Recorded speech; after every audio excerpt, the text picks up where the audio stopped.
everybody. For those of you that are new to the channel, my name is Jared.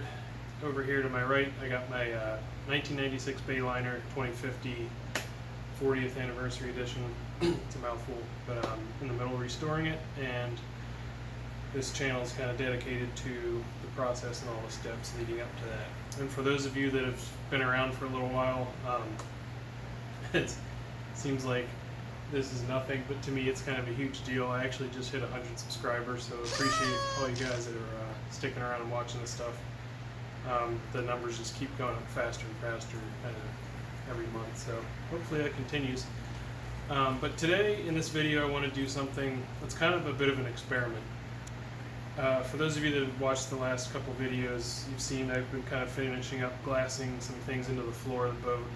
And kind of sanding it all down after sitting for a long time to kind of freshen up the surface and give it some tooth, and basically get it ready to do any more glass work that needs finished up, and then also to gel coat. But prior to gel coating, since I don't plan on putting carpet back in the boat, I'm going to be doing a non-skid finish, and I want to get the surface of the deck and kind of, as much as I can, the surrounding areas that will be kind of visible, smoothed out as much as possible. So I'm going to try and fair them a decent bit. I don't need it to look as smooth and shine easy outside of the hole, but I want it to look half decent. I don't want to be able to see where all the seams are in the tape and the fiberglass and all that kind of stuff. So, but today I want to do an experiment where I'm going to make some fairing compound, which I've never done before. So it'll be based off polyester resin, and so I'm not buying a pre-made commercial fairing compound. The key is I am using gel coat, so I need to stick with polyester. And there's surprisingly not that many polyester-based fairing compounds out there.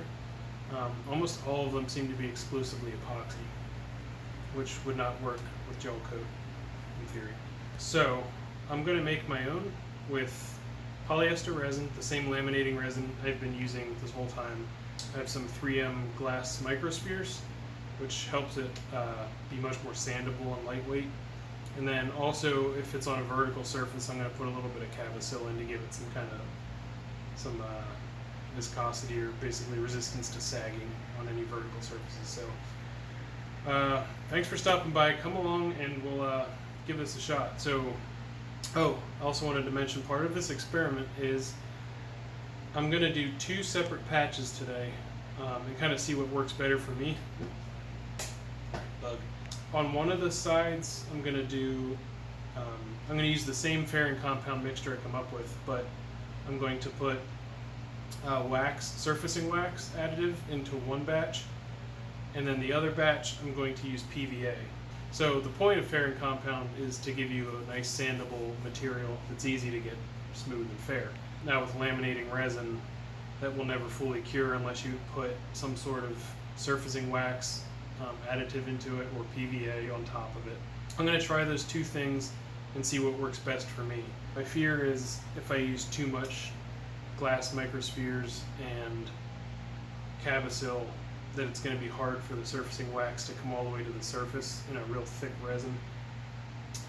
So I'm kind of afraid that might not work, which is why I want to try the PVA as well. So that's what we're going to do today. So I'll set you guys up over here on the bench where I'm going to mix this stuff up and show you how I'm going to make it.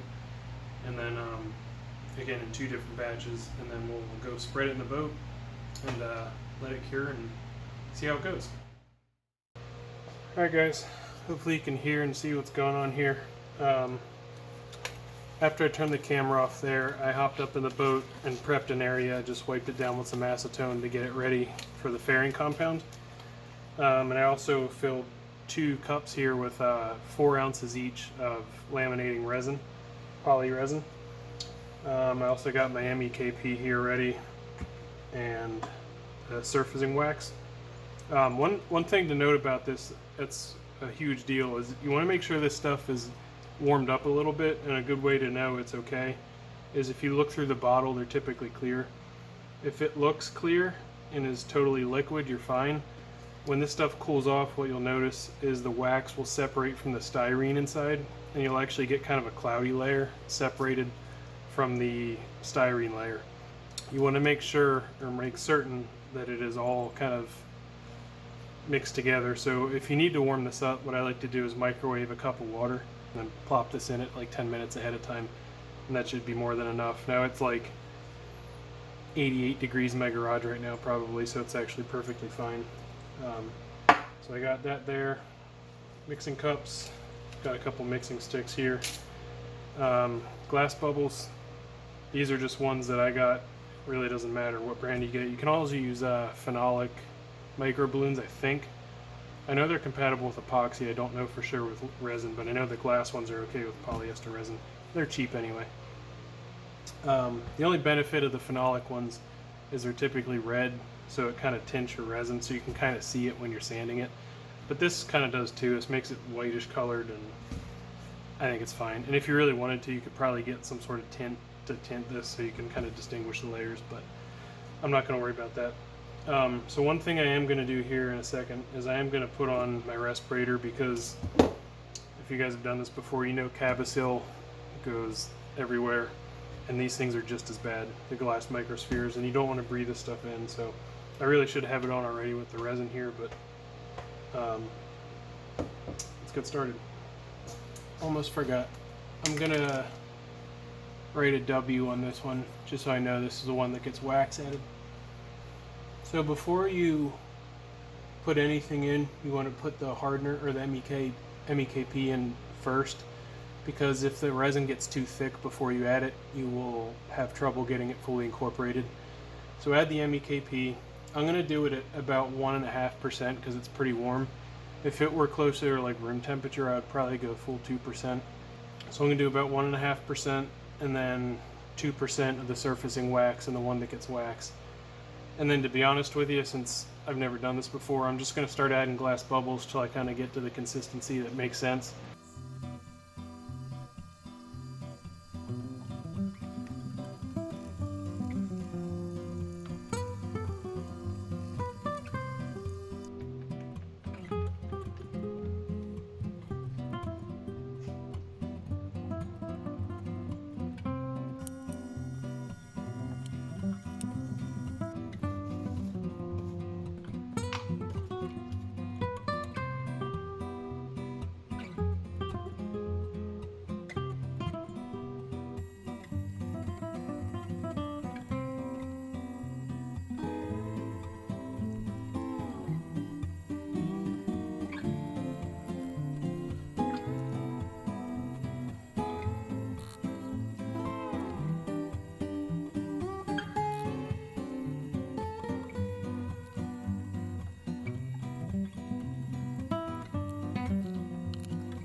Alright, so turns out 4 ounces is way too much resin for that little area, which I guess makes sense thinking back about it, but so wasted a little resin here, but so this is what it ended up looking like.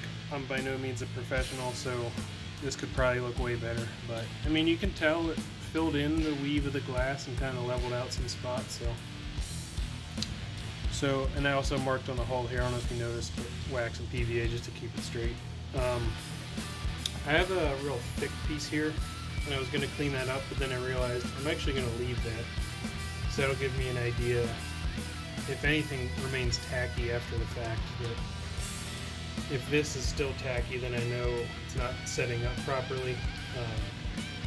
But if this gets hard and this is tacky, then I know that maybe this is too thin and didn't basically get hot enough to cure or something like that. So I don't know. I'm just gonna leave it and see what happens. So what I need to do now is I'm gonna let this set up for about another 20 minutes or so, and then I'll come back out and put some PVA, probably just brush it on with like a foam brush or something. I'd spray it, but it'll probably end up getting on this section if I do that, and then it's not really a fair test. So just get a little, or actually I'll probably use a chip brush or something. So I don't know if I have any foam brushes, but anyway, yep, let this sit up for like 20 minutes or so, and I'll come back out and we'll cover it up and then let it sit overnight, and then I'll check on it tomorrow and see how it's set up. Hey guys, welcome back. It's officially the next night, and from first glance, I think things look pretty good. So let's show you what we got here.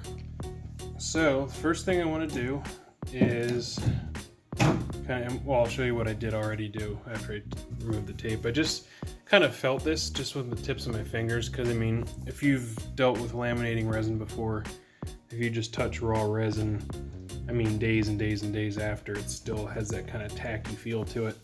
But this just feels totally smooth and rock hard, which is a good sign. That's what we want. And what that allows you to do is sand it without just immediately gumming up the sandpaper. That and the glass bubbles that we added also make it much easier to sand. So before I do sand anything though, I want to remove the PVA from this sample. I don't know if that's required, but I've only ever seen people do that, so I'm assuming you should. So what I'm going to do is, if all the things I've heard are correct, just some warm water here. I got an old sponge and some warm water in a cup, and try and scrub this stuff off till I get most of it up.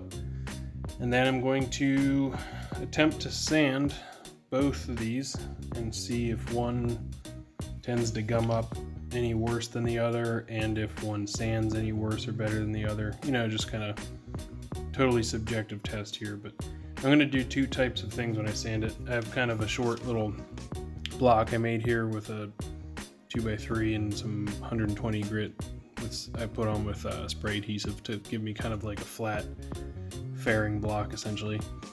And then I also want to try using my random orbit sander, because that's the one that whenever I use on like this raw glass back here that doesn't have any wax on, it tends to gum up. And I think it's because the higher speed creates a lot of heat and causes it to gum up. So I want to try sanding it both of those ways to give it kind of a good even test, because tell you what, when I do all of this, I don't want to do it all with a sanding block. So if I can get the random orbit sander to work, that's definitely the route I'm going to go for most of it. So let me sit you down here and see if this stuff wipes off with water like everybody says it does. So give me a second.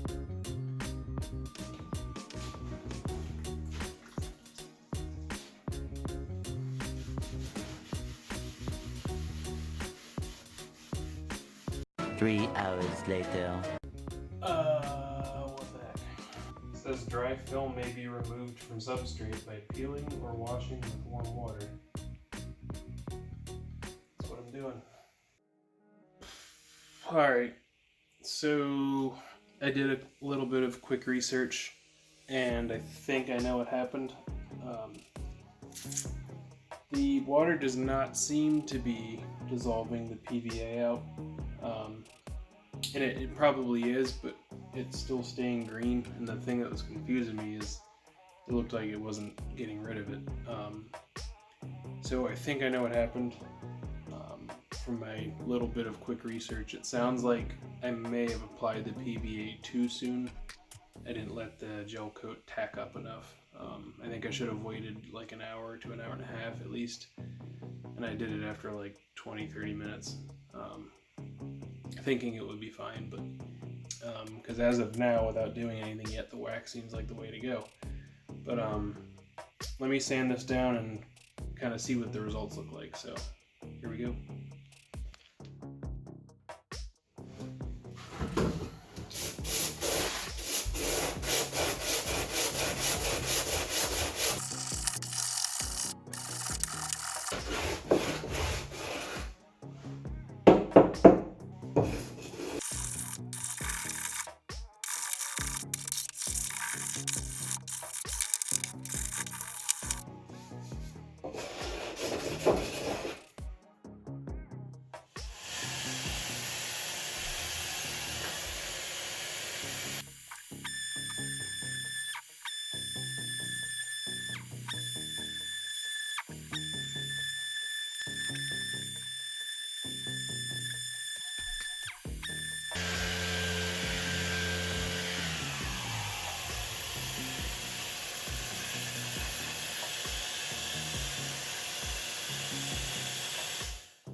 Okay. So this experiment was good. I have learned a couple of things. First of all, don't put PVA on too soon. I think I'm going to do another spot. I may just do it over the same spot in case there's any issues. Second, I don't even remember where I saw this. It might have been Sail Life. I think he ordered these on one of the recent videos, and they looked interesting, so I hopped on Amazon and ordered a box of, I think it says 30 or 50, I can't read it from here, sanding discs. These things are freaking awesome. These mesh sanding discs, they just pop right on the Velcro backing of my 6-inch random orbit sander. And these are 80 grit, and they cut really fast, especially for on a random orbit sander. And this one, even though I was going over that green stuff, which just like instantly gummed up my other sandpaper disc, this thing has like nothing on it. That's awesome. This one disc I think is going to last a hell of a lot longer than the regular one, so I think that was actually money pretty well spent. Tomorrow night I will do the PVA test patch. I'll just do the whole thing that way, and then we'll see what we get.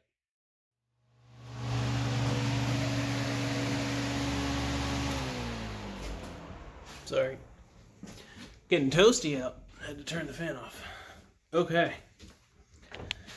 So, welcome back yet again.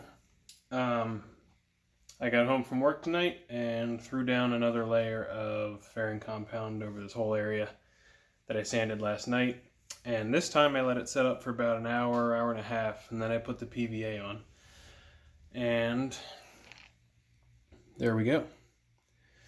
It all wiped off perfectly this time. There's a little bit of a green tinge to it. I don't know if that's normal, like the PVA kind of dyes it or something. I guess once I sand it, we'll see. But totally different this time. The water I used to wipe it off is actually green now, so that tells me it was actually removing it. So I tried to do the whole thing where they show in a picture you can like grab a corner and actually peel it off because it sounded cool, but that was not happening.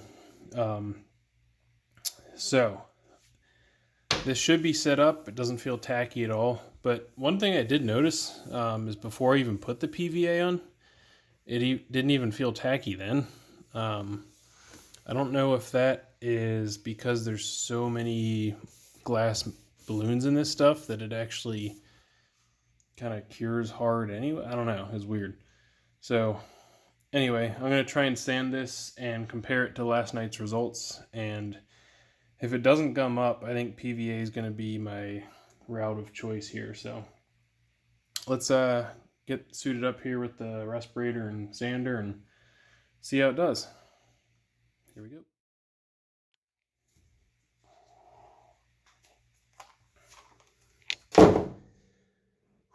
All right, guys.